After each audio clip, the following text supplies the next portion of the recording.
din po, gagawa din po ng art, kundi when we study the story of Noah or when God commanded Noah, when we read about it with mga YP boys, no? Paul, di ba? Hindi po nagkakamali ang utos to ng Bible, ako masunurin ako. So yung mga YP boys dyan, mamaya, pag nag-greet, it was a normal expression, common expression, okay? Promoting romance within the church, no? It was just a common expression of affection, family love, and Christian fellowship during that time, no?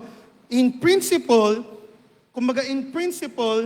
yung greeting one another with the Holy Kiss means that we greet one another with genuine love, with purity, with brotherly affection. So sa atin ngayon, okay,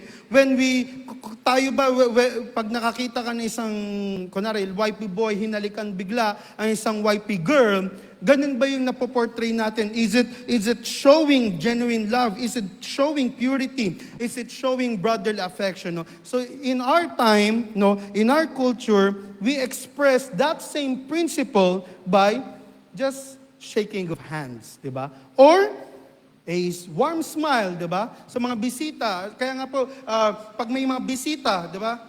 Lalo na pala sa mga bisita. Pag may dumating na bisita, laking gulat niyan pag hinalikan mo yan bigla, ay, I'm just expressing my brotherly love sa iyo. No, hindi po. We greet them with a warm handshake, with a smile. Okay? Yun yung principle na gustong ituro or sabihin ni Paul dito po, no? Sa ating binasa. So, napakahalaga na tignan natin to whom is it spoken to, no? So, number 4, distinguish interpretation from application. Okay? So, ito po minsan, or madalas pala, nane-neglect, no? So, a lot of mga Christians, immediately when they read a verse, parang agad ang inisip nila, what does it mean para sa akin? But instead, dapat inisip natin, ano ba yung ibig sabihin talaga ng verse na ito? Letter A, interpretation answers the question, what did this passage mean? Okay? So interpretation seeks authorial intent, no? So what was the original message, no? When we read a verse, let's ask, interpretation is asking, ano ba yung original? What does this message really means? What truth was being communicated through this verse? Okay? And when it comes to interpretation, there's only one correct interpretation. Kung iba't ibang interpretation, nagkakaroon po ng problema, nahaluan po ng iba't ibang mga opinions din po. Okay? There is only one correct, okay? There can be a lot of interpretation, but there can only be one correct interpretation. Okay? So when, for example, the story of David and Goliath, no? The interpretation when we read and study the story of David and Goliath, God delivered Israel through David, no? Etong story nito, it demonstrates God's faithfulness and yung paging sovereign niya kung sino man, 'di ba? Yung ating maging kalaban. Interpretation anchors us to truth. Without the correct interpretation, yung pag-aaral natin ng Biblia, it becomes subjective. No? It becomes subjective, nagiging depende, hindi siya dapat nagdedepende sa nagbabasa. Okay? Letter B naman, ito naman po, application naman po. How should I respond to this truth? So if there can only be one correct interpretation, ang application naman may vary. There can be a lot of applications na pwede natin makuha from that specific interpretation. Okay? So applications may vary. So for example, using the same example with David and Goliath, okay, it may apply yung application neto from the, kumbaga, the lesson from David and Goliath, might be a different application from this person compared to the other person. It might be sa isang working, it might be he can apply it sa pananampalataya niya in workplaces, so yung mga pressures sa work, no? Sa mga students naman, he can apply the same interpretation, or he can apply yung lesson, no? He can apply it sa kanyang pag-aaral, no?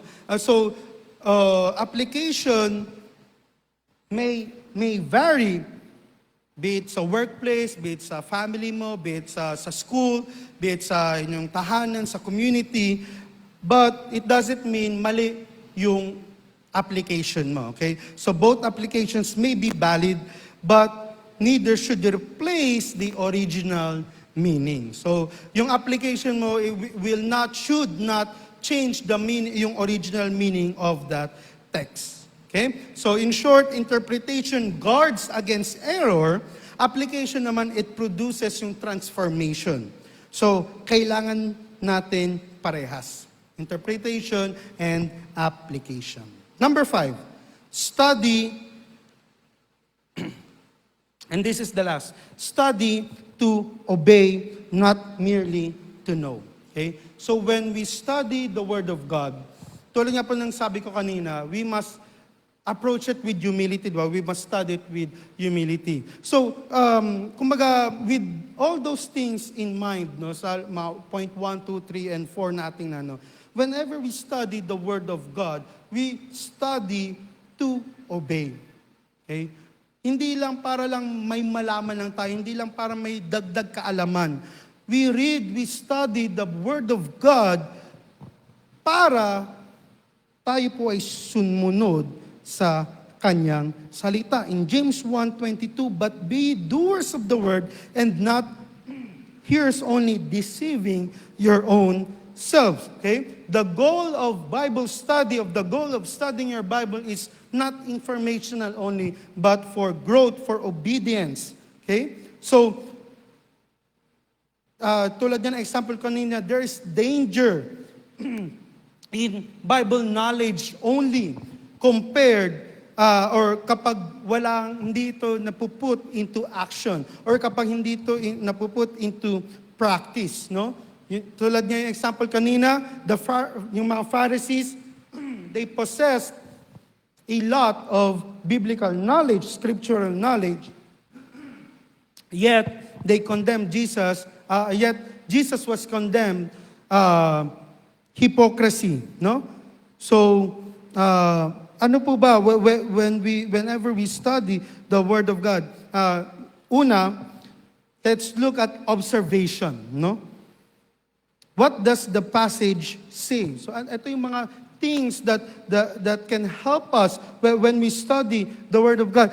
Things na hindi lang ito informational, but things that we can apply, we can put into practice through observation. So, mga things na pwedeng maging katanungan, connected dito is, who is involved? What is repeated? What stands out? Okay? Tandaan po natin, a good interpretation begins with careful observation. Okay? Next, syempre, interpretation. What does this mean? Okay? When we read a text, why was it written? What truth is being communicated? So before application, there is interpretation. So interpret before applying. So yun po yung parang pagkakasunod-sunod. Observation, interpretation, and then saka tayo dadating sa application. And when it comes to application, what should I believe? What should I change? Ano ba yung mga what should I obey? What sin should I avoid? What promise should I trust? No? So, whenever we study the Bible, it's not just how much did I learn from the Bible, but also how much did I obey? Or how many of the things sa mga aking natututunan sa aking Christian life. Ako po ay nakakapakinig palagi ng preaching, ako ay nagbabasa ng Bible. Okay? Inaaral ko yung Bible. The question is, how much are we obeying the things that we are studying, the things that we are reading from the Word of God? So in closing po, no, The Bible is God's perfect revelation. It's complete. Wala na pong kulang, walang labis, walang kulang. This is perfect revelation of God to us. Kaya po, it deserves more than just casual reading, just casual scan, no, and careless interpretation. This is God's word na binigay po sa atin. It's worth more than just casual reading and careless interpretation. Kaya po, when we approach the Bible with humility, when we approach the Bible na we are depending on the Holy Spirit, when we approach the Bible being careful sa context, no, ng ating mga binabasa, we become, kung ano yung tinutukoy ni Paul kanina, a workman that needed not to be ashamed. No? Kaya po, there's danger in knowing the Bible intellectually without allowing it to shape our lives. No? Again, the example kanina, yung mga Pharisees, that's one good example talaga na parang paulit-ulit nyo lang sinasabi. They knew a lot. They knew the text, but they missed the truth that was right in front of them. So nawa maging responsible workmen tayo who handles God's word carefully. May we become students who seek God's truth faithfully and disciples who not only learns, not only studies the word of God, but also obeys the word of God ng buong puso. So yun po ang ating Sunday school lesson for this morning, rightly dividing the word of truth. As Christians, we have the responsibility we possess. We was given the word of God, and we also possess the great responsibility of studying it and not being careless and reckless sa ating pag-aaral. So yun lamang po, and purihin po ang salita ng Panginoon. Manalangin po tayo. Lord, precious Heavenly Father, salamat po sa natapos po naming Sunday School lesson. Salamat po, Lord, sa inyong mensahe mula sa inyong salita na dapat kami maging mas lalong maingat sa aming pag-aaral, mas lalo kaming paggalingan aming pag-aaral ng inyong salita. Panginoon, ilayo niyo po kami sa mga aming mga sariling opinion, aming personal emotions whenever we read your Bible. May we apply all the things na aming nababasa mula sa inyong salita. May we consider your words as part of our decision making, as part of our lives. All these things we ask in prayer. Pagpalain niyo rin po ang susunod na parte ng aming service. Bless the whole service. And all these things we ask in prayer in Jesus' name. Amen.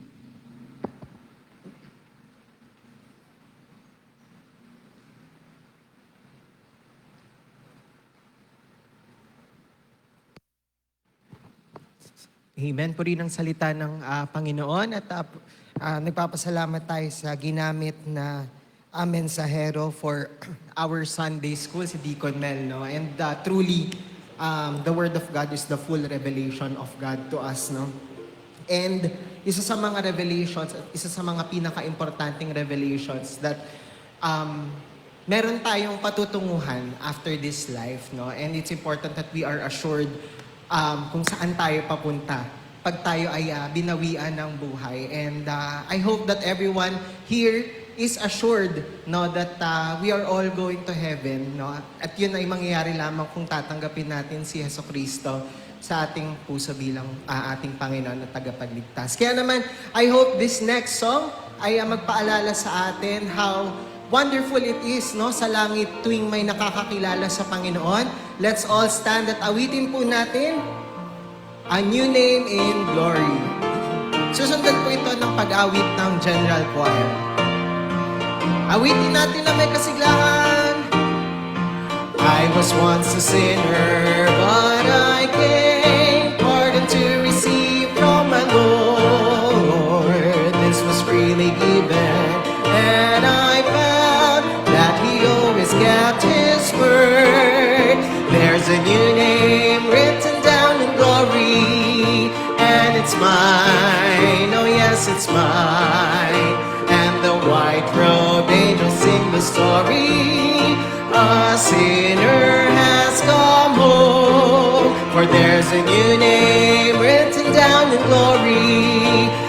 it's mine. Oh yes, it's mine.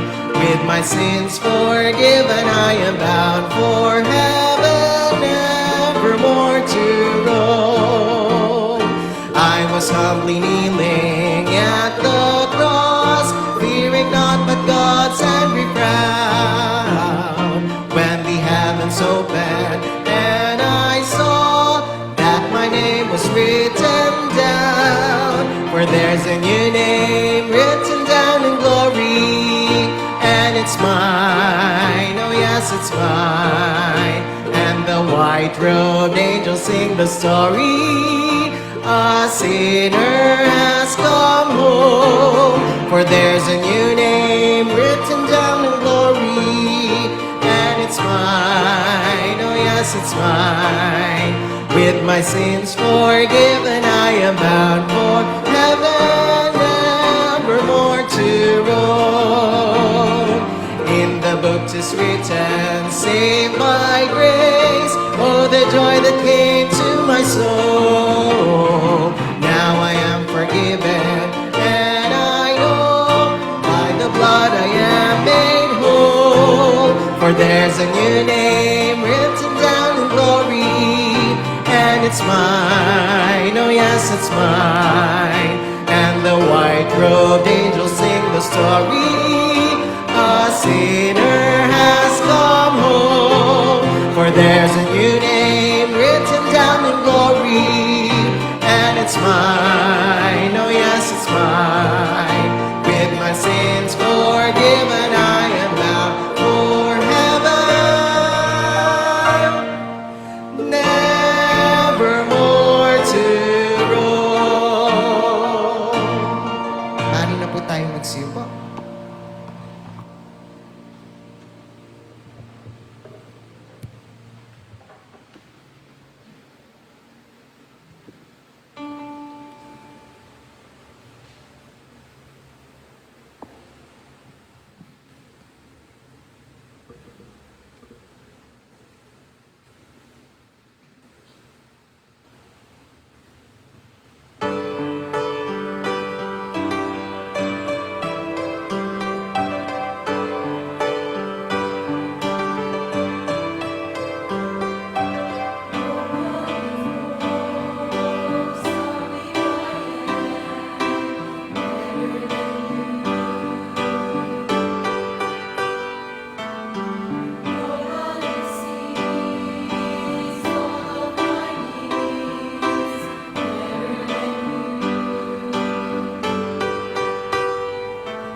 Parang malolobat na.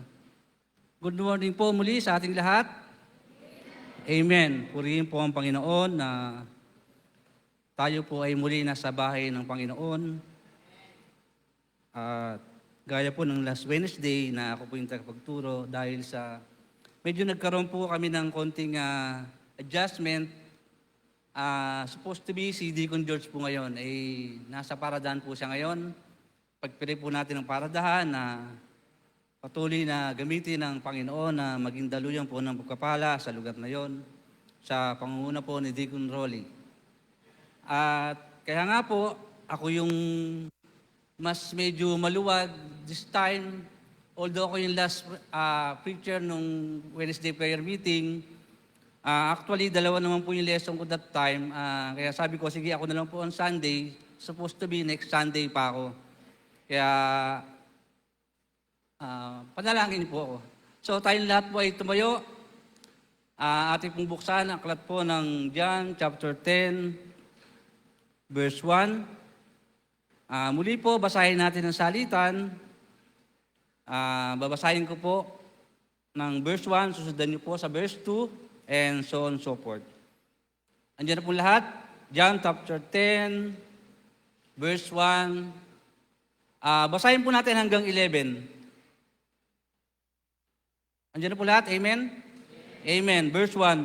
Verily, verily, I say unto you, he that entereth not by the door into the sheepfold, but climbeth up some other way, the same is the thief and a robber.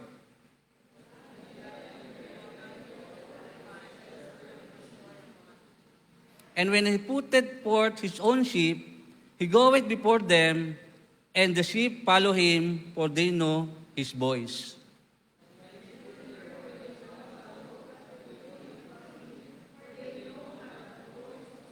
Sorry, magkamali yata ako. Verse 3. Ako muna, verse 3. Sorry, mali ako. To him that porter openeth, and the sheep hear his voice, and he calleth his own sheep by name, and he leadeth them out. Sa inyo po, verse 4.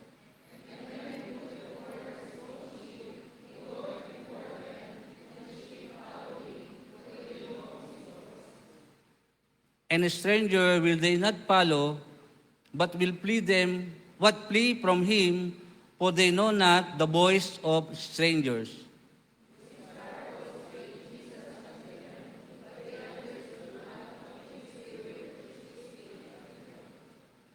Then said Jesus unto them again, Verily, verily, I say unto you, I am the door of the sheep.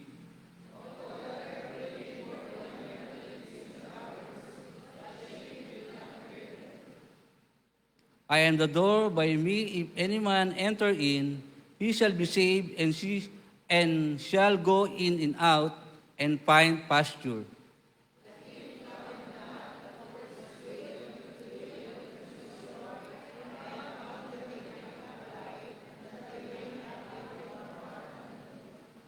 I am the good shepherd.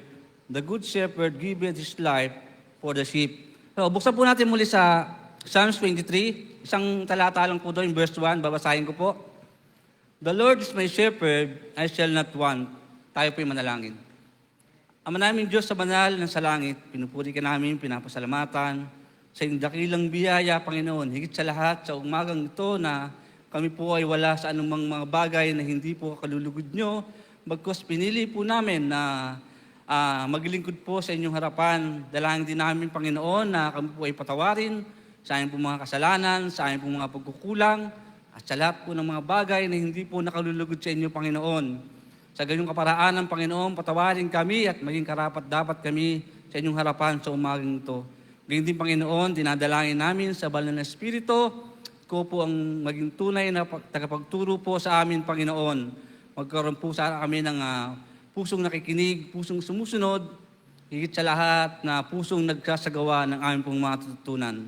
Sa kabuuan po ng gawain, ikaw po ang aming pong malugod at ikaw po ang magpala. Ito po ang aming dalangin. Sa pangalan po ni Jesus, Amen. Nakakaupo na po tayo. So medyo segue lang po ako ng konti. Nung last Wednesday, nabanggit ko po yung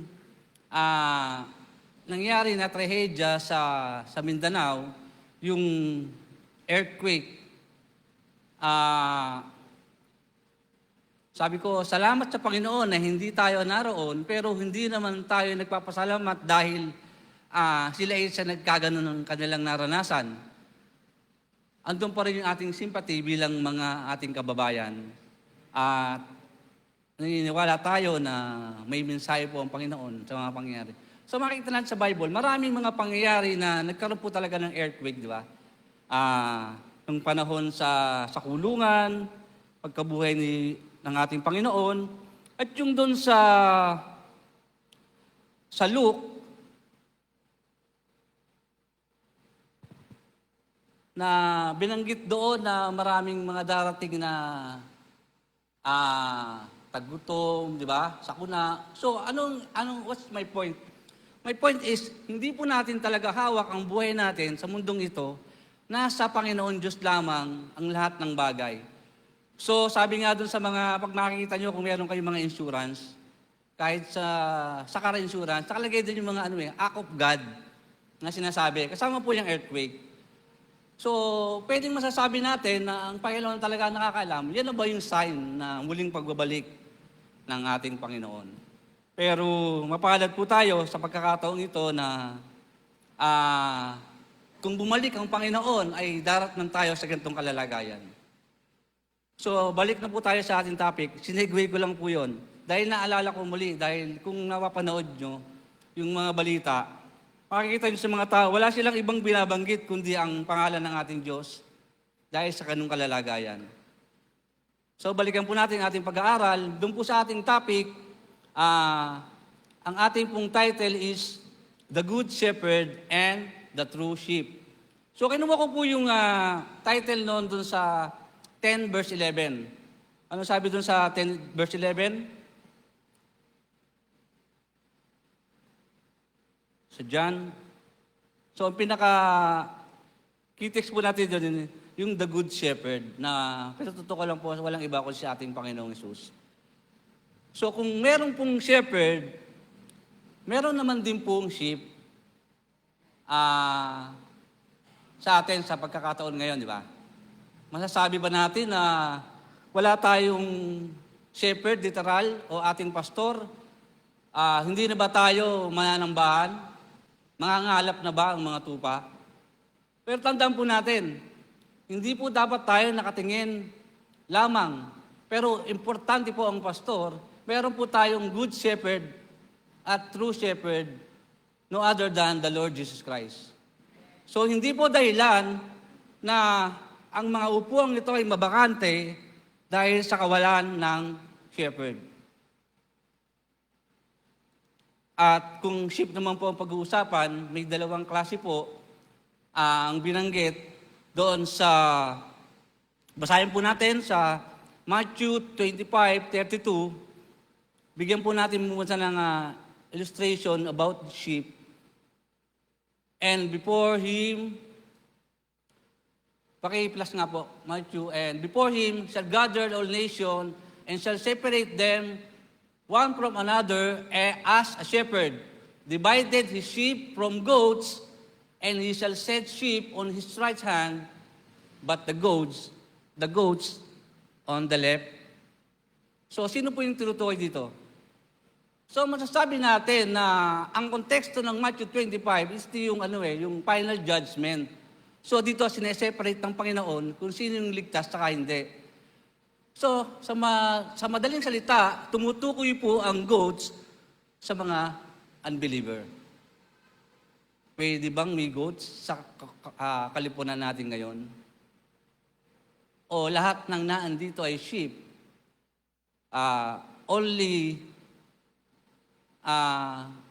Ang ating Panginoon lang po nakakaalam. Kasi ang sinabi niya sa talata na kilala niya ang kanya. Kilala niya ang kanyang mga tupa. So, hindi po tayo humusga na bilang tayo yung sheep, sabihin natin siya ay goat. Hindi po. Wala po tayong karapatan. Panginoon lang po ang nakakaalam. At sa ating pong introduction, saan po ba nag-represent ang goat sinasabi natin sa unbeliever. Paano ba masabi? Sabi sa Matthew 25 verse 41, kung paano gagawin sa kanila, he say also unto the left hand, depart from me, ye cursed, into everlasting fire, prepare for the devil and his angels. So nagpapatunay na yung sinasabing nasa kaliwa o yung mga goat ay sila talaga yung unbeliever. Sila yung talagang hindi sumampalataya dahil itatapon sila sa lake of fire. So bigyan natin ng emphasis, ano po ba yung nature of goat? Sa akin pong pinag-aralan, na sinabi doon na ang nature of goat ay yung highly social. Goats are social herd animals, they become easily stressed and kept alone. They require the company of at least one other goat to feel safe. So hindi pala kayang mag-isa ng goat kung sila ay mayroong threat. So kailangan nila ng kasama. So yun yung pagkakaiba ng goat sa sheep. So ang inaasahan nila ay yung kapwa din nila o ang sanlibutan. Other like sa atin bilang sheep. Sabi nga doon sa binasa natin sa Psalms, the Lord is my shepherd, I shall not want. So, we have differences about goat and sheep. At kung kayo po ay nakakita na ng sheep, kasi dito sa atin madalang no? Halos nakikita natin kambing Diyan po sa Bangkal, mayroon akong kaklase na nag-aalaga sila ng sheep. Hindi ko lang siya napasyalan, pero ba't sila nag-aalaga? Ginagamit nila yun sa kinukuha daw yung dugo. Hindi ko alam saan nila, yun yung binibenta nila, yung pinaka-blood ng sheep. So may pinaggagamitan sila. Kung makikita mo yung sheep, may pagkakaiba talaga yung tsura niya sa kambing. Ang medyo halos parehas lang nila, yung amoy. Kasi nung sa barko ako, nagluluto ako ng lamb. Maanggo din yung amoy niya. Parang kambing din. So, pangalawa, number 2, intelligent and curious. They are surprisingly clever, known of learning quickly, figuring out gate lunches, and testing fences to escape. So may pala sila, may kakayahan pala sila. Kung nakakulong sila, kaya nilang tumakas Kaya nilang tumakas. Madali sa kanila yon. Malakas yung nila yung kakayahan nila na tumalon. Unlike sa sheep. Ang sheep, pag nakulong mo na yan naandyan na yan. Lalo't merong shepherd na naggagabay. Hindi mo na yan mapapaalis dyan. At pangatlo, guile climbers because of the specialized hooves and the incredible balances, and they even known to climb the trees and the steep rocks of paces. So magaling talaga sila.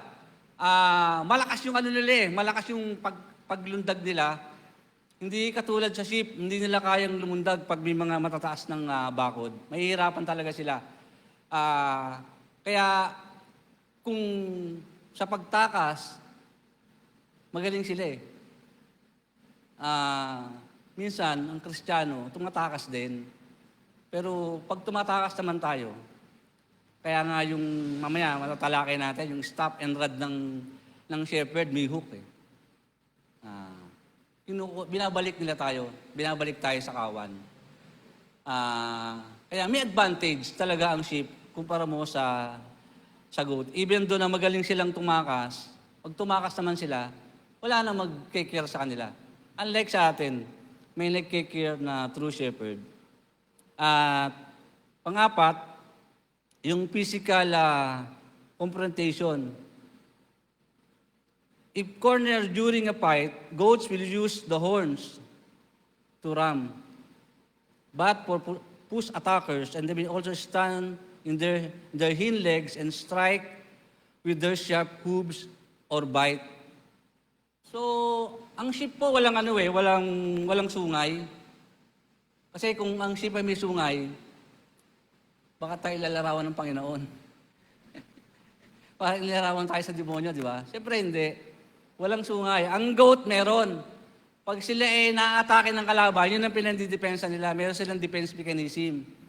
Sa ating pong mga sheep, wala tayong defense mechanism. Wala po tayong ibang inaasahan, kundi ang Panginoon. Panginoon po ang nagtatanggol sa atin.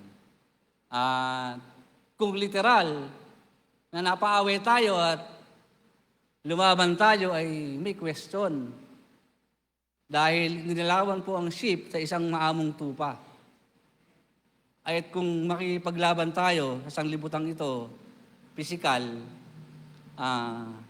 pwedeng lumarawan tayo sa goat. Ang goat po talaga lumalaban. Nangangagat pa nga eh. Pero ang sheep po hindi. At ang 1, 2, 3, 4, 5, yung alarm bleating, meron silang alarm bleating eh. When they spot danger, goats will emit loud, piercing bleats to alert the rest of the herd, confuse the predator. So di ba nakakadidig siya pag maingay, yung me. Yung pala yun. May nadididik silang predator.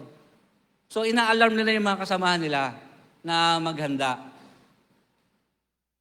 So sa atin, bilang mananampalataya, yung discernment natin, hinihingi din natin sa Panginoon. Bilang Kristiyano, kung sarili natin discernment yung gagamitin natin, kung paano natin ma-discern yung kaaway o hindi, pwede tayong magkamali. But the Lord Jesus Christ give us the discernment and wisdom. At kung nakita natin yung nature ng goat, siyempre, meron ding nature yung sheep. 10 o 7, madali pala tayo matatapos. Ano yung nature of sheep?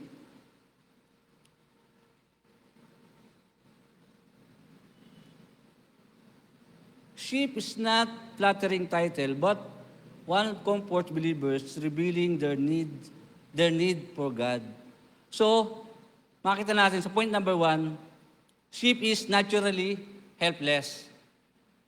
So sa katotohanan, kung hindi sa pamagitan ng ating Panginoon, wala naman po talaga tayong magagawa. Sabi, sheep have no natural weapons to self-defense and cannot easily to find their own way home once lost. In reality, di ba? Sa mga mananampalataya na minsan ay naliligaw, kung sa sarili lang nila, hindi nila kayang bumalik. Pero kaya merong pastor na pinigbili ng ating Panginoong Diyos, na pastor ng simbahan, na literal na pastor, siya yung ginagamit na muli siyang maibalik kung siya naman po ay pansamantalang naligaw. Ulitin ko, yung stop, binabalik po yung mga tunay na naligaw. Kung titignan natin muli sa ating mga upuan, sino ba yung mga katabi natin dati dyan? Hindi ba sila ibinalik ng Panginoon? O ibinabalik, ayaw nila? So bilang isang sheep, meron po tayong responsibility na sumunod po sa ating shepherd. Hindi po tayo mananatiling nasa ligaw. Meron po tayong Diyos o shepherd na tumutulong para muli tayong ibalik. Mga recent lang na wala na yung visitation natin eh. Ano bang purpose ng visitation? Napakalaking bagay din po ng visitation na siyempre mas importante pa rin yung pagkapahayag ng salita ng Diyos. But in visitation, ang mga dinadalo po, yung mga kapatiran na may karamdaman, hindi lang po karamdaman pisikal, karamdaman spiritual. So tayo po bilang mga sheep, ginagamit din po tayong isang instrumento ng Diyos para dalawin po ang ating mga kapatiran na medyo tumatagilid po sa kanilang pananampalataya. So yung pong kaparaanan na yon ay muling magbabalik dahil iisipin ng ating mga kapatiran na mayroong nag-aalala sa kanila at mayroong nagkikare sa kanila na kung talagang iisipin natin ay walang ibang nag-care sa kanila kundi ang ating Panginoong Hesus. At bilang tayo, bilang kapatiran ay may responsibilidad po tayo na hindi lang po tayo bilang sheep na magsosolo na wala tayong pakialam sa bawat kapatiran, na dapat may pakialam din po tayo. Huwag po nating iasa lahat ang responsibility sa ating shepherd. Although siya po talaga ang may kapangyarihan na gawin to, pero bilang kapatiran, ginagamit po tayo. Sana po ay balik natin. Although walang pastor na naglilid sa atin ngayon na magkasabi na mag-visitation kayo, pero bilang isang Kristiyano, meron po tayong mandate. Sana wag po nating walang bahala yung pag-visitation. Napakalaking bagay po na yun.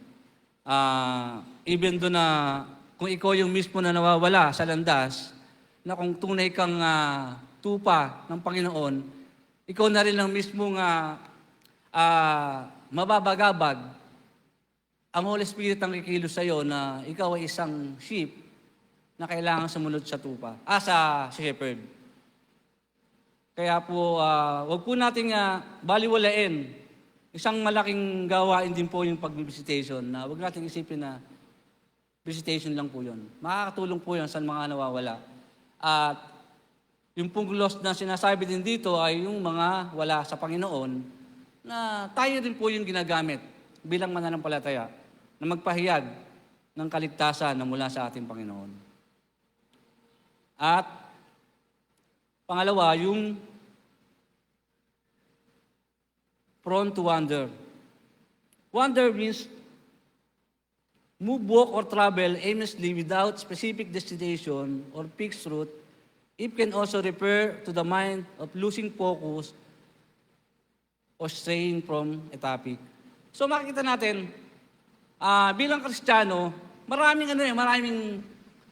temptation na dumating sa ating buhay. Bakit parang lagi tayo yung nasa ganung kalagayan? Pwede naman yung iba, di ba? Pero tayo yung sheep, tayo yung tunay na Kristiyano na talagang tunay na makakaranas sa mga bagay na hindi nakalulugod sa Panginoon, sa mga temptation, sa struggles, at sa marami pang bagay na madali tayong madala. Yun ang problema eh. Kung hindi tayo lubos na nakatingin sa ating shepherd o binabaliwala natin yung kanyang command, talagang maliligaw tayo lagi. Lagi tayong out of focus at mawawala tayo lagi sa kalooban ng Panginoon. Dahil isa yon sa ating karakteristik bilang isang sheep. Madali tayong madaya kung hindi tayo magpapasakob sa kalooban ng ating Panginoon. So I still have Psalms 23, "The Lord is my shepherd, I shall not want." And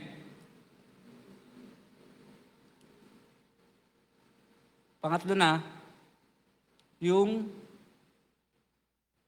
utterly dependent. So, nire-require dito yung constant tending and guiding and protection to survive. So, wala tayong iba talagang ibang inaasahan. Hindi tayo nagdepende sa ating sarili. Dumidepende talaga tayo sa ating shepherd na walang iba kundi ang ating Panginoon. Believers are often compared to the sheep to show their need for constant dependence on God because the sheep is vulnerable and defenseless in their own. So talagang vulnerable naman talaga tayo, di ba? Sa maraming bagay, even do sa mga makamundong bagay, mahina tayo. Madali tayong masilaw. lalo na kung hindi tayo talagang lubusang nakikinig. Sabi nga ng Panginoon, di ba? Kilala natin yung boses niya. Pag sinabing kilala mo yung boses, pinakikinggan mo, yung salita ng Panginoon ang tinutukoy doon. Hindi yung literal na boses niya, kundi kung ano yung sinasabi ng Word of God na kung paano tayo mamuhay sa mundong ito at mapaglaban natin ng mga bagay, ng mga temptation at mga struggle na dumarating sa ating buhay. So sabi dun sa John chapter 10, 27, 28, "My sheep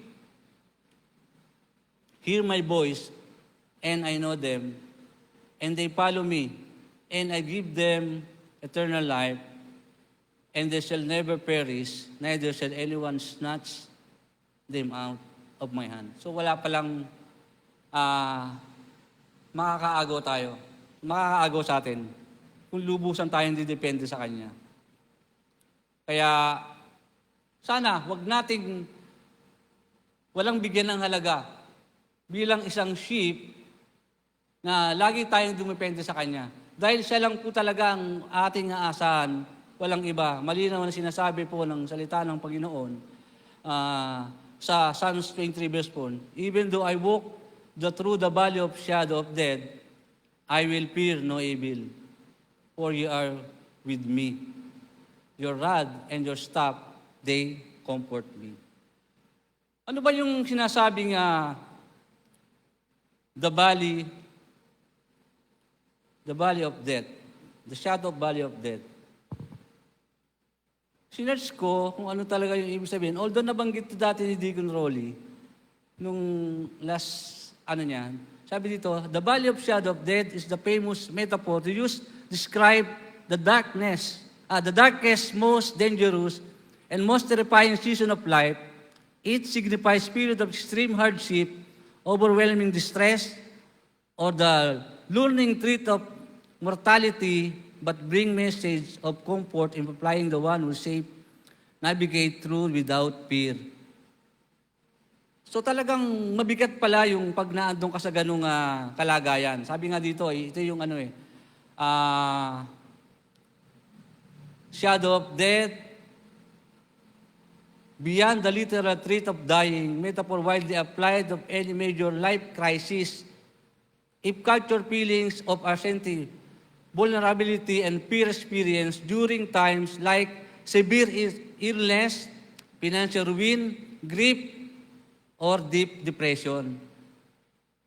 Pero salamat po sa Panginoon dahil ang lahat ng bagay na ito ay kaya nating pagtagumpayan sa pamamagitan po ng ating shepherd. The good shepherd, the true shepherd, no other than the Lord Jesus Christ. Gano'n mang kabigat, di ba? Sabi dito, kahit gano'ng kabigat siyang pinagdadaanan mo, darkest side of the life, kayang pagtagumpayan. Nagbibigay sa atin ng kasiguraduhan. Higit sa lahat, yung kasiguraduhan ng ating buhay na walang hanggan. Na binuhos ng ating Panginoong Hesus ang kanyang dugo para sa ating kaligtasan. Ganun po kamahal ng shepherd ang kanyang mga sheep.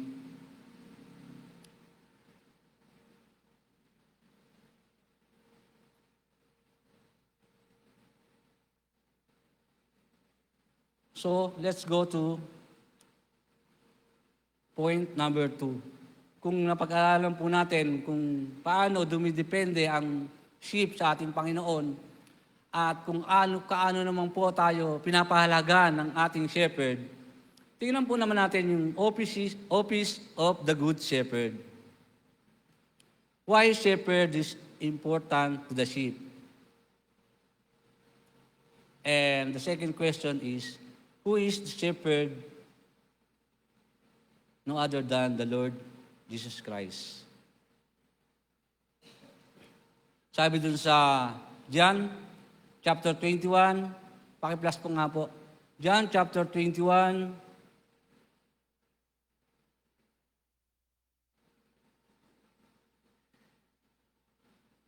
verse 15, to 17.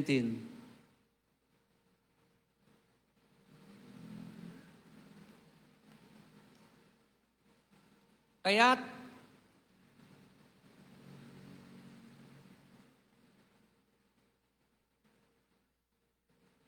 parang mali ah.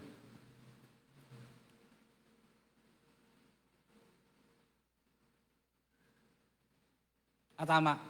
Sige po. Kaya't nang makapaggawing gutom sila ay sinabi ni Jesus kay Simon Pedro, Simon, anak ni Juan, ibig baga ako na higit kaysa mga ito. Sinabi niya sa kanya, oo, Panginoon, nalaman mo ng nakita'y iniibig. Sinabi niya sa kanya, pakanin mo ang aking mga kordero. Sige po, sumunod hanggang 17. Sinabi niya sa kanyang muli sa ikalawa, Simon, anak ni Juan, iniibig mo ba ako? Sinabi niya sa kanya, oo, Panginoon, nalaman mo na kita'y iniibig. Sinabi niya sa kanya, alagaan mo ang aking mga tupa. At sa verse 17, sinabi niya sa kanya sa ikatlo, Simon, anak ni Juan, iniibig baga ako? Nalumbay si Pedro sapagkat sa kanya sinabing maikatlo, iniibig mo ba ako? At sinasabi sa kanya, Panginoon, nalaman mo na ang lahat ng mga bagay, nalaman mo na kita'y iniibig, sinabi niya sa kanya ni Jesus, pakanin mo ang aking mga tupa. So, nung umalis po ang ating Panginoong Jesus, hindi lang po siya basta umalis na wala siyang pinagbilinan. Kaya nga po meron tayong pastor na pinagbilinan na literal, na siya yung mag-aruga sa atin bilang mga tupa. So sa pagkakataon natin ngayon, marami tayong mga namimiss na mga bagay na sa pag-aaruga ng shepherd sa atin. Kaya sana patuloy tayong manalangin na sa awa at sa biyaya ng Diyos ay bibigyan niya tayo ng pastor. Inuulit ko, hindi naman po yun ang kawalan ng pananampalataya natin dahil meron po tayong tunay na pastor, ang ating Panginoong Hesus. So sa ating point number 1, the Good Shepherd, He provides. The shepherd knows the exact needs of his flock and leads them into the pasture suited for their soul. Basahin po natin yung, balikan natin yung Psalms 23. Ano ba yung sinasabi dito na green pasture? Sabi nila, pag nakarating ka daw sa Amerika, nasa green pasture ka na eh. Parang yun ang pinaka katagumpayan nila sa buhay nila. Pero sa atin po bilang mananampalataya, kung tayo po ay tunay na tupa, pag nasa flock po tayo ng Panginoon, nasa green pasture po tayo. Yun po yung tunay na green pasture. Hindi po yung material na bagay. Sabi nga doon na most commonly people use variation of phrase like moving on the green pasture to describe leaving current place or job for something better. Maraming mga talagang nagnanais na iniisip nila yung green pasture, yung Amerika. Pero minsan nakarating din ako doon eh. Hindi naman sa pagmamayabang. Mahal ang bilihin eh. Kumbaga, yung kikitain mo, halos mauubos na rin doon. Sabi nga doon sa Psalms 23, di ba? He make me lie down in the green pasture. So yung kasiguruhan, pinangako ng ating Panginoon, na hindi po tayo mapupunta sa anumang bagay na hindi kagaganda, kundi sa magandang kalalagayan. Pag po ang mga sheep ay tinipon ng shepherd, nasa green pasture po tayo. Kung nasa simbahan po tayo, nasa green pasture po tayo. Isipin mong sa labas, ang karangyaan, yun ang green pasture. Hindi po yun ang katotohanan. Spiritually, the green pasture is in the Lord Jesus Christ, na tinutukoy po sa Psalms 23. Kaya nga sabi doon, I shall not want. Wala na po tayo pang ibang hahangarin pa sa buhay natin ngayon bilang isang mananampalataya. Dahil meron po tayong tunay o mapagkalingang shepherd.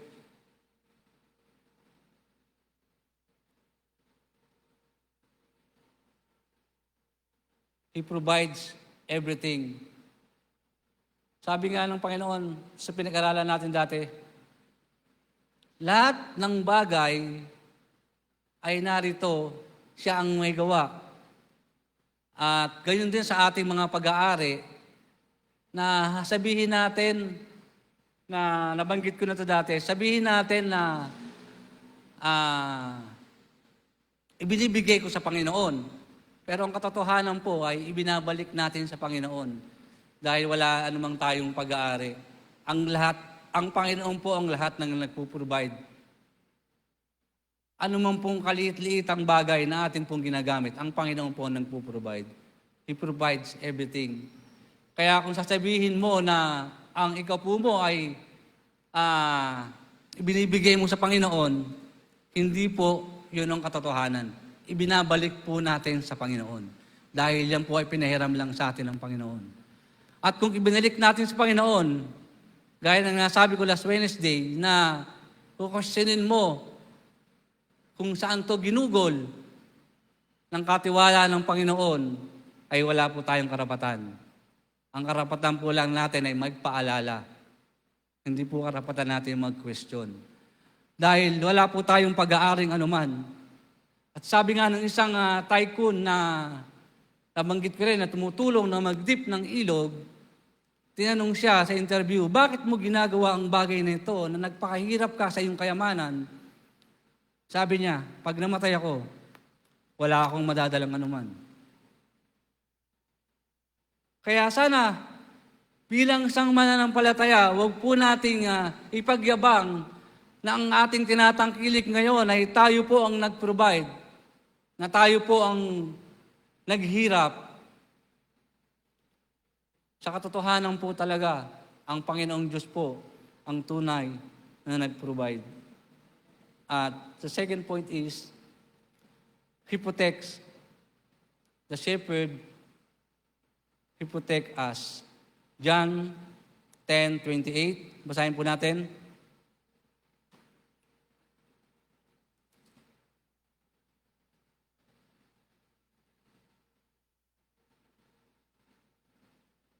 At sila'y binigyan ko ng walang hanggang buhay at kailanmay hindi sila malilipol at hindi sila aagawin ng sinuman sa aking kamay.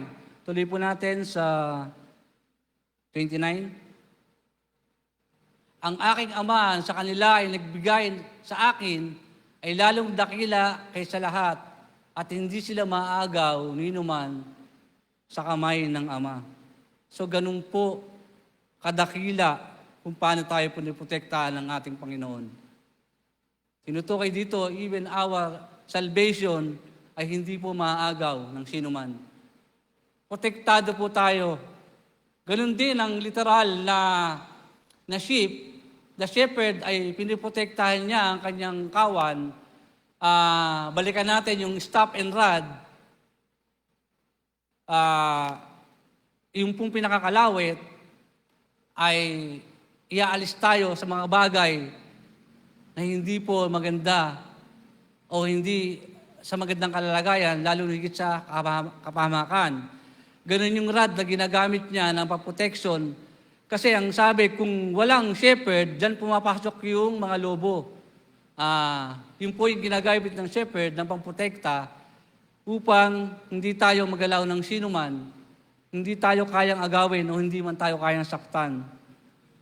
So muli po, huwag po nating bigyan ng parang walang halaga ang bagay na ito dahil kung kukumpara natin sa kambing na walang nagpoprotekta,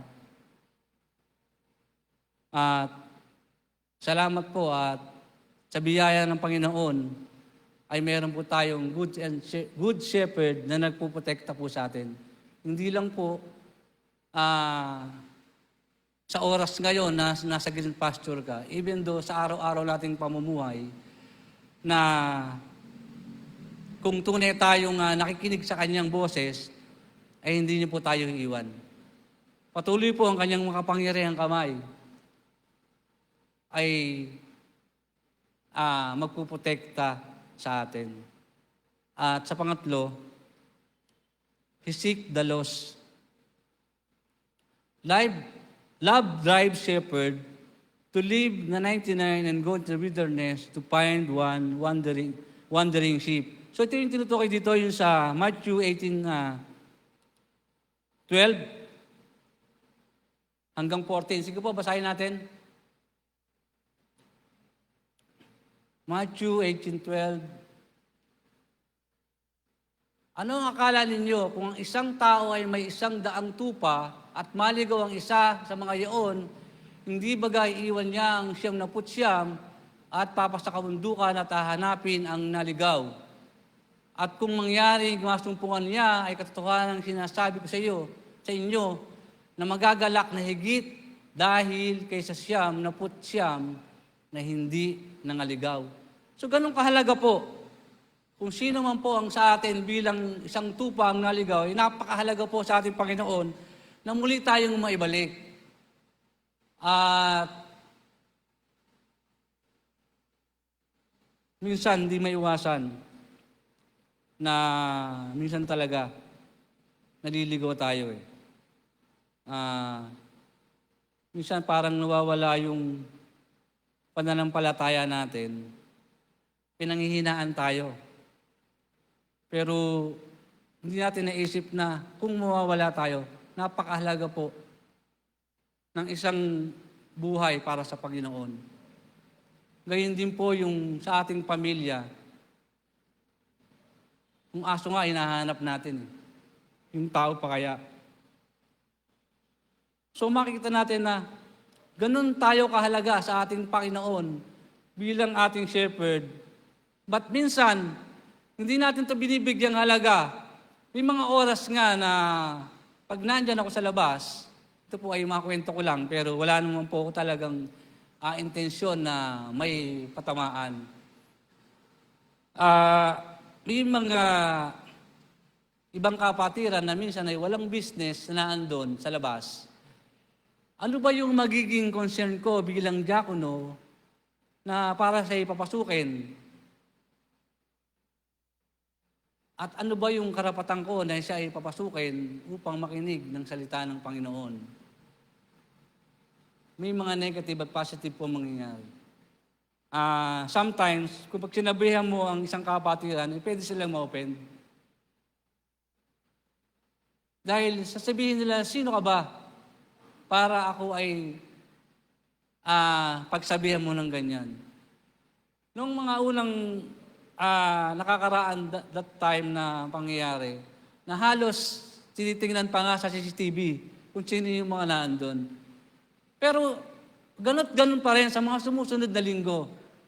Hindi ba natin naiisip na kung mawawala tayo sa paningin ng Panginoon ay napakahalaga bilang isang mananampalataya, meron tayong responsibility na mismong sarili natin, huwag na nating antayan na may sumuway sa atin upang bumalik tayo sa paningin o sa pag-aaruga ng ating Panginoon.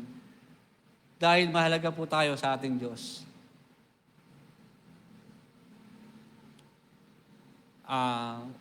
Huwag po nating baliwalain yung mga bagay.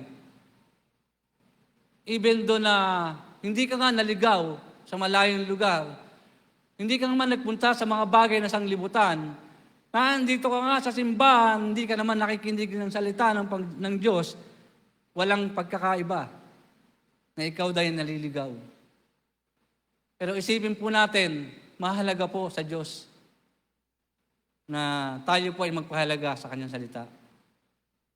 Huwag po nating baliwalain ang bagay na yan. And point, pangilan na to? 1, 2, 3, 4, He laid down His life. Dito po yung pinaka-sentro ng ating, kasi dito po natin kinuha yung title ng ating lesson. John 10:11, basahin po natin. I am the good shepherd. The good shepherd giveth his life for sheep. And verse 12, but he that is an hireling and not the shepherd whose on the sheep are not, seeth word coming, and leaveth the sheep, and fleeth, and the wolf catcheth them, and scattereth the sheep. Sa Tagalog, basahin natin. Ang nagpapaupa ay hindi ang pastor na hindi may-ari ng mga tupa, ay nakikitang dumarating ang lobo at pinababayaan ng mga tupa at tumatakas at inaagaw sila ng lobo at pinangangalat. So sa verse 11, makikita natin na I am the good shepherd. The good shepherd giveth his life for the sheep. Tinutukoy din po dito yung spiritual konteksto nito, yung pagbigay po ng buhay ng ating Panginoong Diyos sa krus ng Kalbaryo. Binigay niya ang kanyang buhay upang tubusin tayo sa anumang kasalanan at tayo ay magkaroon ng buhay na walang ligtas, buhay na walang hanggan. So napakahalaga ng bagay na titinan natin na good shepherd na ibinigay niya ang kanyang buhay para sa atin. Sino ba tayo na para ibigay ng Panginoon Diyos ang kanyang buhay? At uulitin ko ay minsan ay binibigyan walang halaga natin ang mga bagay na to na hanggang sa nababasa natin na I have a good shepherd but hindi po nakikita sa aking buhay. And verse 11,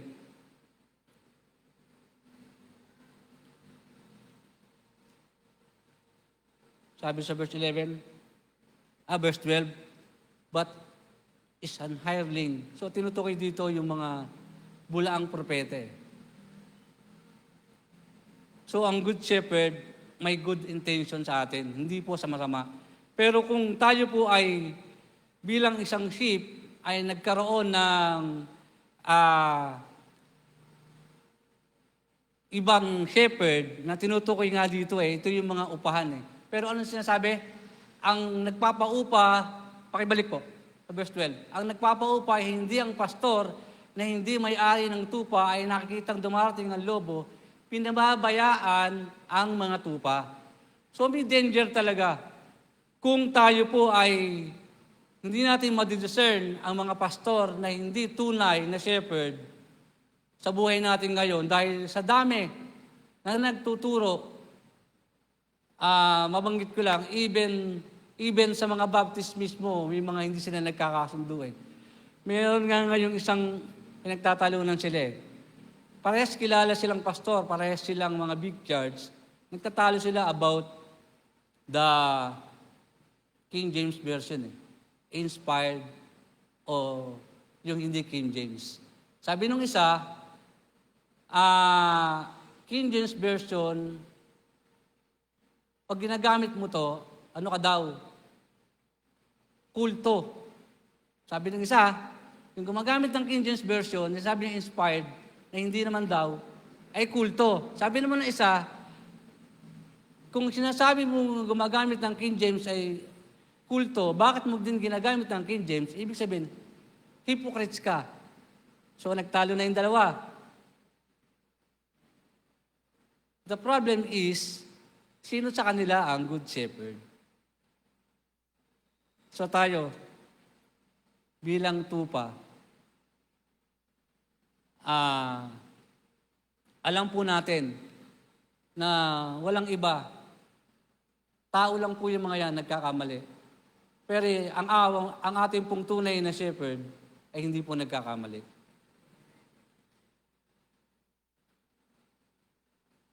At balikan natin yung sa verse 12.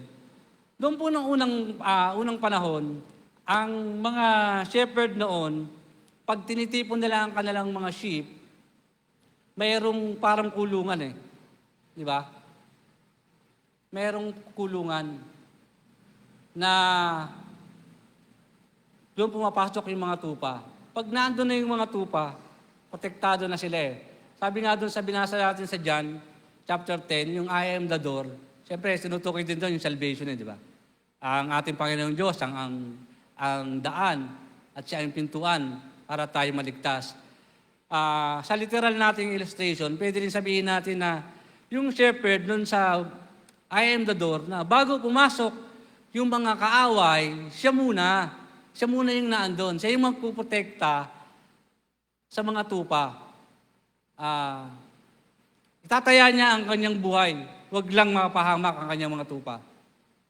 Ganun po, kaprotekta o paano tayo puniproteksyonan ng ating Panginoon. Tinataya niya ang buhay niya para po sa atin. But sometimes, ang buhay natin ay ginugugol natin sa mga walang bagay, walang kwentang bagay. Hindi natin man lang mabigyan ng kadakilaan yung ginawa sa atin ng ating Panginoon. Na ibilik man lang sa Kanya, token of appreciation, yung ating paglilingkod.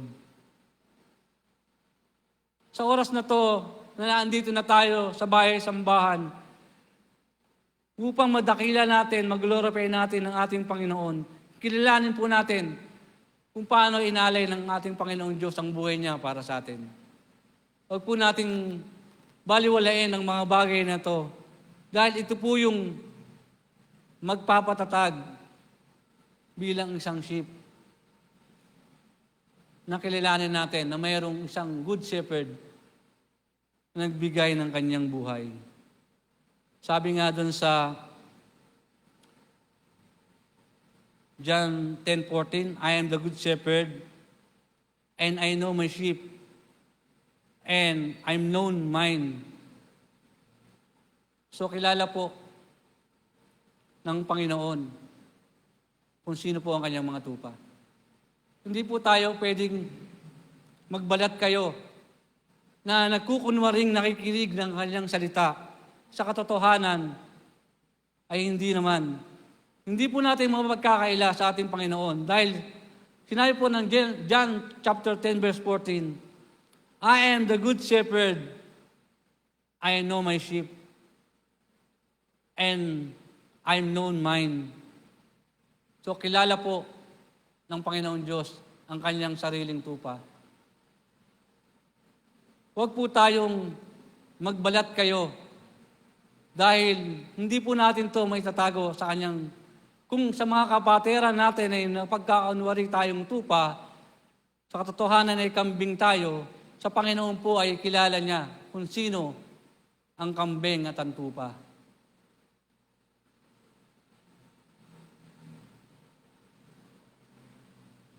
You cannot hide in the eyes of the Lord. Sa ating pong pangatlong puntos, the shepherd, the infallible marks of his flock.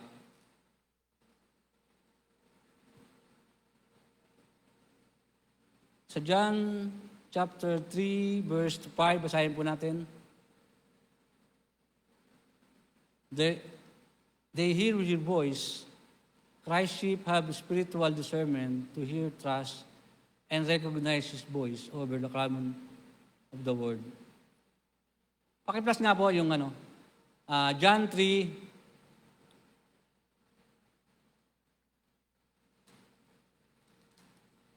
John 10, 3 to 5. Sorry.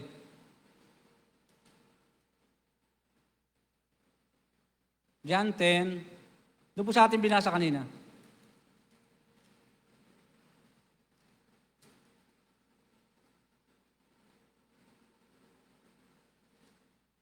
To him the porter openeth, and the sheep hear the voice.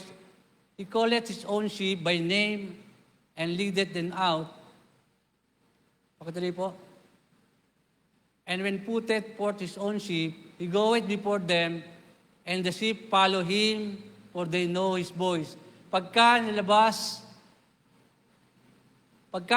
niya ang lahat ng sariling kanya, ay pinangungunyahan niya sila at nakisunod sa kanya ang mga tupa sapagkat nakikilala niya ang kanyang tinig. And verse 5, at sa iba hindi sila nakisunod, kundi nakisitakas sa kanya sapagkat hindi nila nakikilala ang tinig ng mga iba.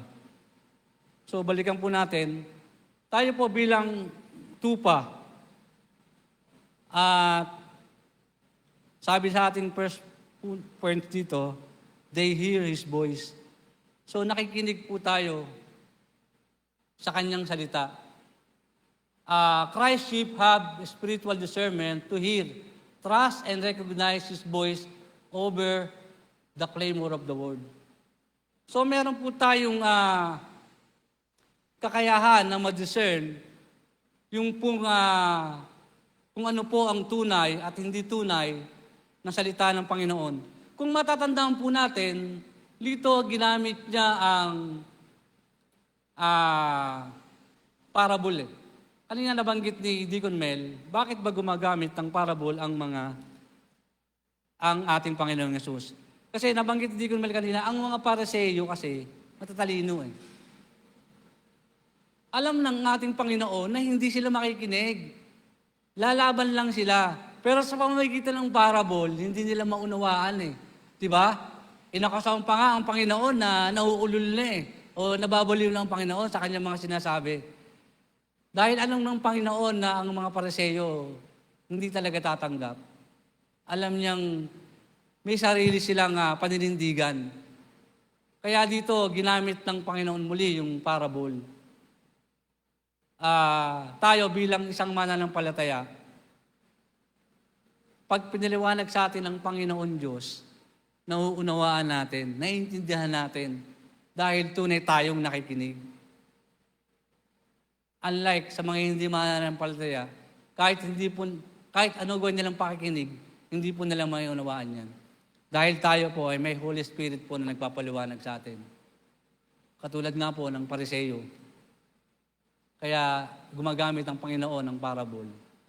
Kahit anong gawin, hindi sila nakikinig. Lalaban sila dahil sarili nila ang kanila pong laging pinaninindigan, yung kanila pong paniniwala at yung kanilang katalinuhan. So tayo bilang Kristiyano, bilang sheep, dapat lang pong sumunod tayo kung ano po yung sinasabi ng ating Panginoon. Wala po tayong ibang sandigan kundi ang kanyang salita. We need to follow Him. They walk into the footsteps of Christ, obeying His command and submitting to His will. True sheep, do His will. Ang tunay pong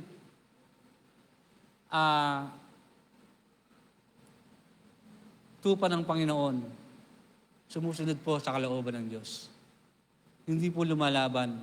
Hindi po tayo Pariseo na sariling kagustuhan natin o sariling paninindigan ng laging pinaiiral. Higit sa lahat, sa ating buhay pananampalataya, we always to do His will.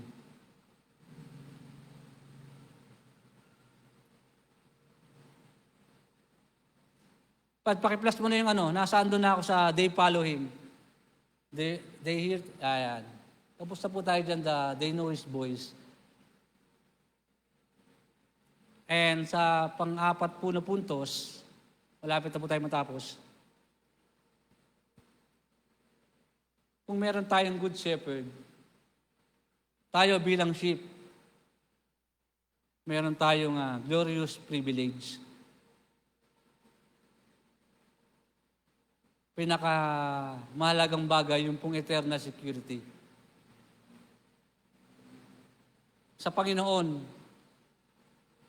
eternal security guarantee that sheep have eternal life and shall never perish.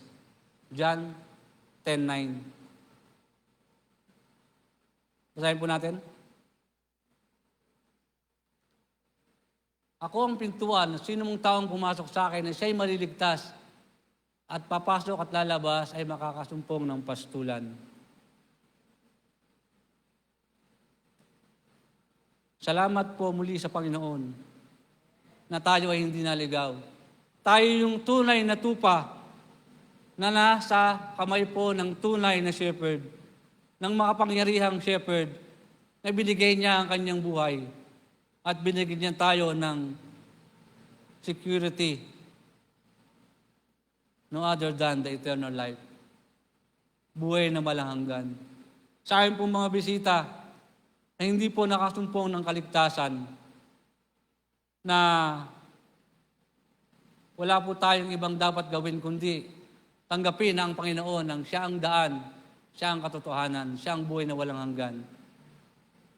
Na tanggapin po natin na tayo ay tunay na makasalanan na magsisi. Tanggapin po natin ang Panginoon bilang sariling Panginoon at tagapagligtas.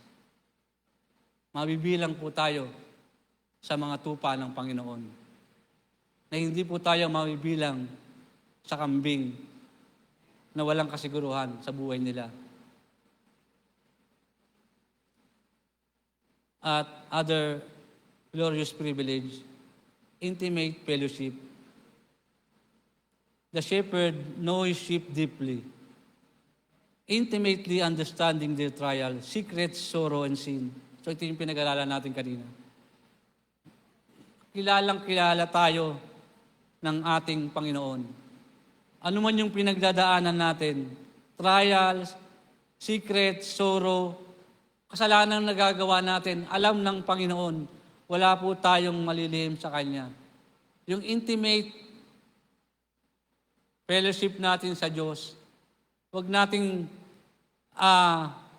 papangitin sa pamamagitan ng bagay na ginagawa natin, hindi po natin nalulugot ng Panginoon. Dahil alam po ng Panginoon, kahit anuman pong maliit na kasalanan na ating ginagawa, hindi po natin maliliim sa Panginoon. God of all-knowing. God of omniscient. God of omnipresent. Makapangyarihan po ang ating Diyos. Huwag po nating sayangin ang ating kaligtasan bilang sheep. Palagang po natin ang ating relationship. Bigyan po natin lalim. Huwag po parang formality yung ating pananampalataya bilang isang mananampalataya o bilang isang sheep na pabaling-baling ang buhay natin. Dumadating na po ang sign sa pagbabalik ng ating Panginoon. Siya po ang nakakaalam. Pero nararamdaman na ng iba.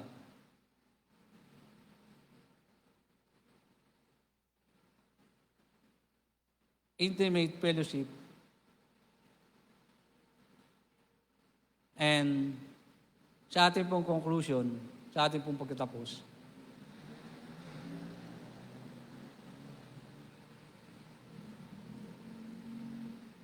hanapin ko na wala.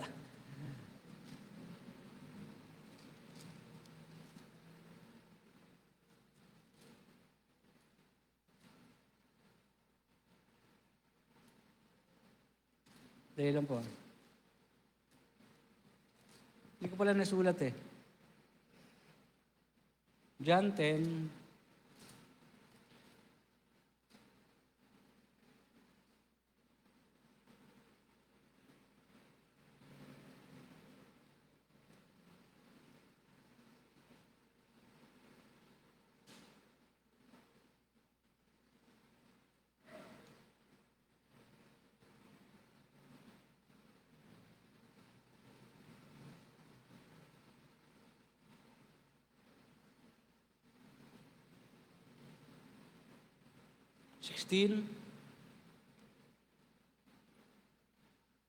John 10:16 po. Hanggang 18. 16, at mayroon akong ibang mga tupa na hindi sa kulungan na ito, sila'y kailangan din namang dalhin ko at diringgin ang aking tinig at sila'y magiging isang kawan at magkakaroon ng isang pastor. Dahil dito ay sinisinta ko ako ng Ama sapagkat ibinibigay ko ang aking buhay upang kunin kong muli, 18, sino man na nag-aalis sa akin ito, kundi kusa kong ibinibigay, may kapangyarihan akong ibigay nito at may kapangyarihan akong kumuhang muli. Tinanggap ko ang utos na ito sa aking Ama. So, salamat muli sa Panginoon dahil we have a true shepherd na tunay pong nagkalinga sa atin. Even though wala po tayong pastor tayo ngayon, na siya yung nagiging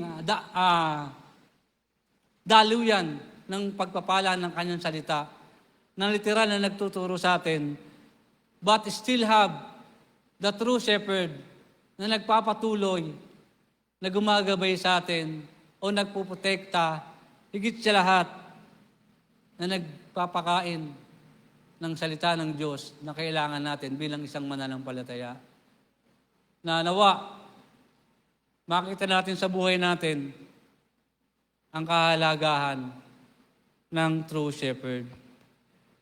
And we are the true sheep na mayroon po tayong pananagutan na sumunod sa true shepherd at sundin po ang kanyang kalooban. Tayo pong lahat tumayo, tayo po'y manalangin.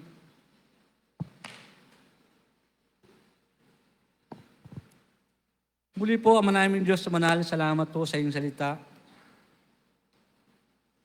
Salamat po sa panibagong pag-aalala na ikaw po ang aming dakilang pastol, na wala po kaming ibang susundin sa buhay namin ito bilang isang iyong tupa,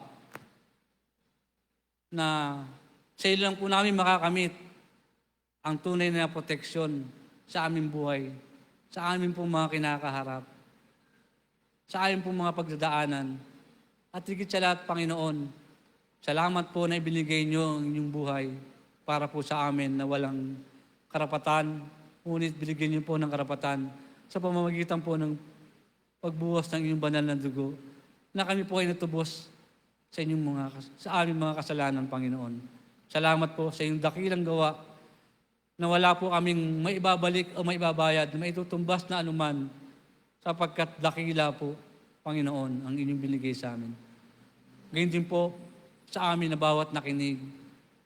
Nawa, Panginoon, ay hindi po kami naging kambing, bagkus kami po ay naging tunay na tupa, na tunay pong nakinig sa iyong boses, sa iyong pong turo, sa iyong pong pag-aalala sa umagang ito, Panginoon. At muli po, Panginoon, salamat po na kami po ay hindi po nasa anumang bagay na hindi po nakalulugod sa inyo, bagkus pinili po namin na ang inyong kalooban po ang masunod sa umagang ito, na kami po ay sa kabila ng may mga struggle ay hindi po namin pinag-alinlanganan ng aming pong pagtungo sa bahay-sambahan upang sambahin ka, paglingkuran. At muli po, Panginoon, dalangin namin sa natirang oras ng aming gawain. Ikaw po ang aming mataas. Ikaw po ang magpala. Ito po ang aming dalangin. Sa pangalan po ni Jesus. Amen.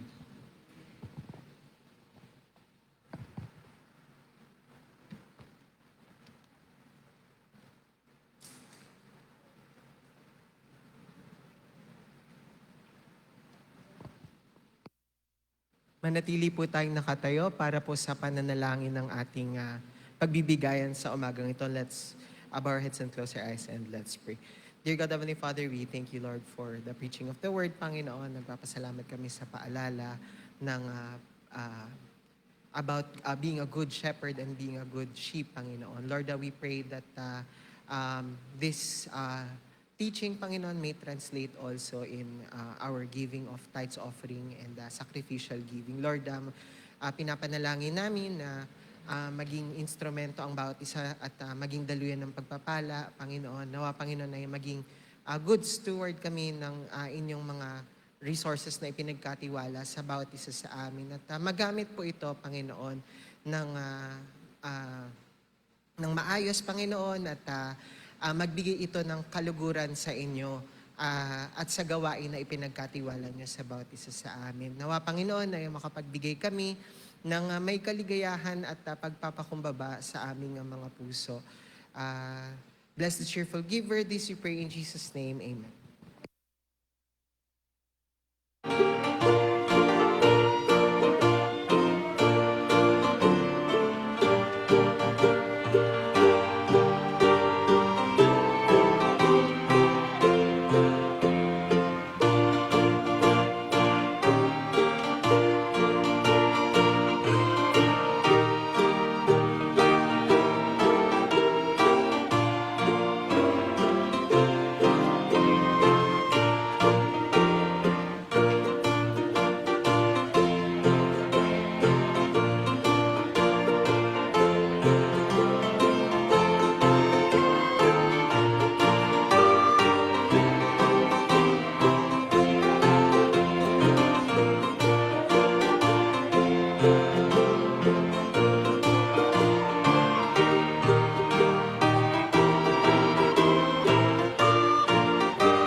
Amen. Dako po tayo sa ating mga announcement.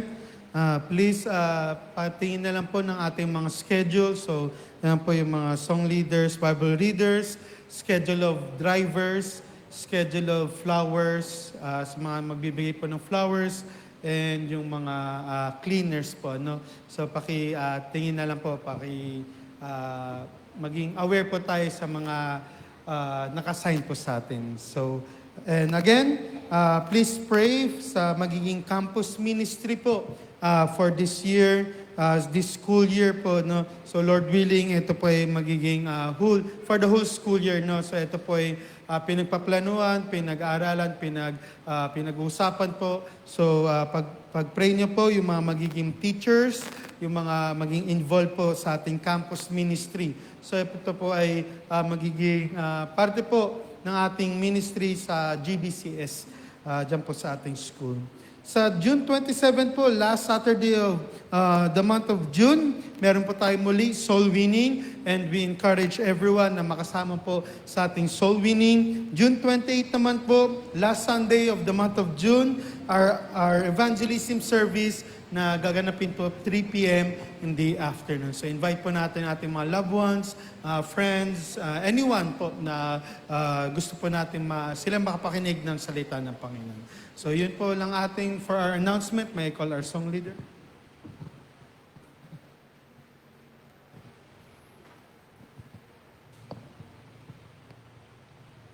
Inanyahan po ang lahat na magsitayo at tayo po ay aawit ng ating greeting song habang kinakamayan ang bawat isa. Let's sing the last chorus of Till We Meet Again.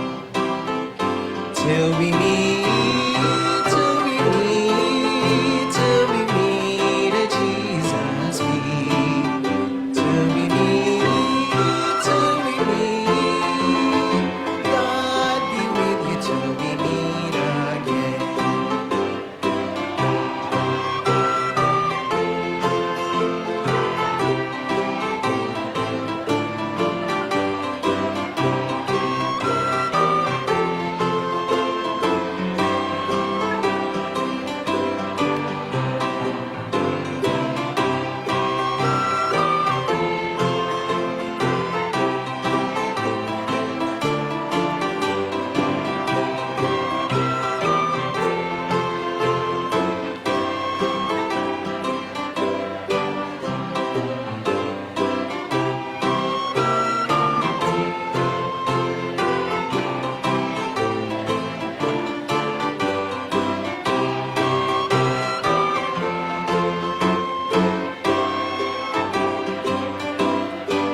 For the last time.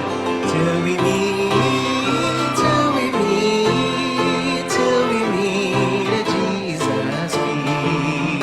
Till we meet, till we meet.